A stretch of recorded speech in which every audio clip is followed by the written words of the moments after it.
नमस्कार बच्चों।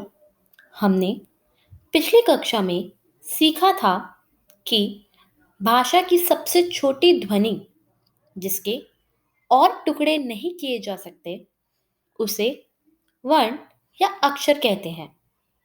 वर्ण तीन प्रकार के होते हैं: स्वर, व्यंजन और संयुक्त व्यंजन।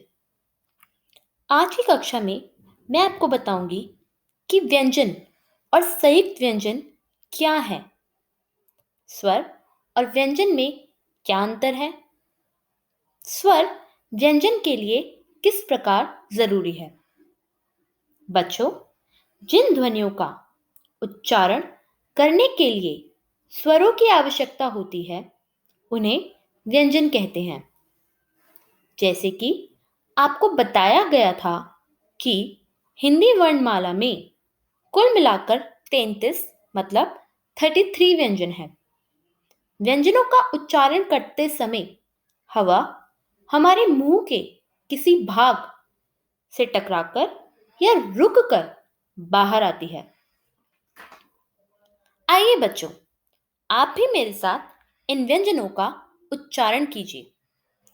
क, ख, ग, घ, अंग, च, छ, ज, झ, न्य, ट, ठ, ड, ढ, ण, त, थ, द, ध, न, प, फ, ब, भ, म, य, र, ल, व, श, श, स, ह। बच्चों, हम स्वरों की सहायता के बिना व्यंजनों को लिख तो सकते हैं, परंतु उनका उच्चारण नहीं कर सकते। हम चाहे तो स्वरों का स्वतंत्र रूप से भी प्रयोग कर सकते हैं, परंतु जब स्वरों का प्रयोग व्यंजनों के साथ मिलाकर किया जाता है तब स्वरों का रूप बदल जाता है। हम स्वरों की जगह पर कुछ चिन्हों मतलब कि उनकी मात्राओं का प्रयोग करते हैं। जैसे कि आप इस चित्र में देख सकते हैं कि स्वर अ एक ऐसा इकलौता स्वर है जिसकी कोई मात्रा नहीं होती और बाकी सभी स्वरों की अपनी अलग अलग मात्राएं होती हैं। बच्चों, स्वर अ हर एक व्यंजन में छिपा हुआ होता है। सभी व्यंजन स्वर अ की सहायता से ही बोले जाते हैं, इसलिए स्वर अ की अलग से कोई मात्रा नहीं होती। स्वर के बिना व्यंजन को दिखाने के लिए हलंत का प्रयोग किया जाता है। अगर व्यंजन के नीचे हलंत लगा है तो इसका मतलब वह व्यंजन बिना स्वर के है।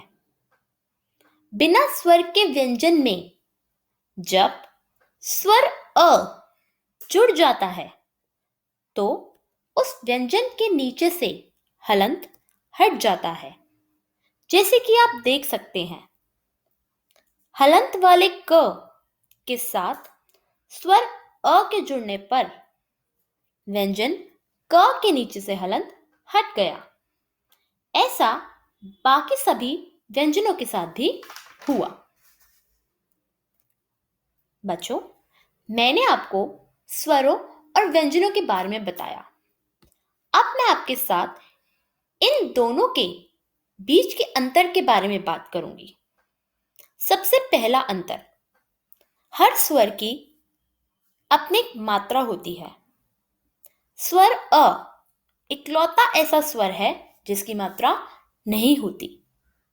जबकि हम अगर व्यंजनों की बात करें तो किसी भी व्यंजन की अपनी मात्रा नहीं होती। हिंदी वर्णमाला में 11 मतलब कि 11 स्वर होते हैं। जबकि व्यंजन 33 मतलब 33 होते हैं। स्वरों को बोलने के लिए किसी की जरूरत नहीं होती, जबकि व्यंजनों को बोलने के लिए अक्सर स्वरों की मदद ली जाती है। अब हम बात करेंगे संयुक्त व्यंजन के बारे में। बच्चों, कुछ व्यंजन ऐसे भी होते हैं जो दो व्यंजनों के मेल से बने होते हैं। ऐसे व्यंजनों को हम संयुक्त व्यंजन कहते हैं। हिंदी वर्णमाला में कुल 4 संयुक्त व्यंजन हैं, जो हैं ज्ञ, श्र, क्ष, त्र। आइए हम इन सभी संयुक्त व्यंजनों के बारे में और भी जानें।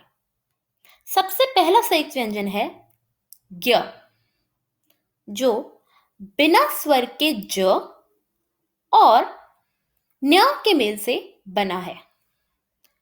दूसरा संयुक्त व्यंजन है क्ष, जो कि बिना स्वर वाले क और श के मेल से बना है। तीसरा संयुक्त व्यंजन है श्र, जो कि बिना स्वर वाले श और र के मेल से बना है। और चौथा संयुक्त व्यंजन है त्र, जो कि बिना स्वर वाले त और र के मेल से बना है। बच्चों, आज हमने व्यंजन और संयुक्त व्यंजन के बारे में सीखा। अब आप भी व्यंजनों और संयुक्त व्यंजनों की रचना व उनके उच्चारण का बारंबार अभ्यास करें। प्यारे बच्चों, आप चाहें तो नीचे डिस्क्रिप्शन बॉक्स में दिए गए लिंक का प्रयोग करते हुए व्यंजनों और संयुक्त व्यंजनों के सही उच्चारण के बारे में जानकारी भी प्राप्त कर सकते हैं।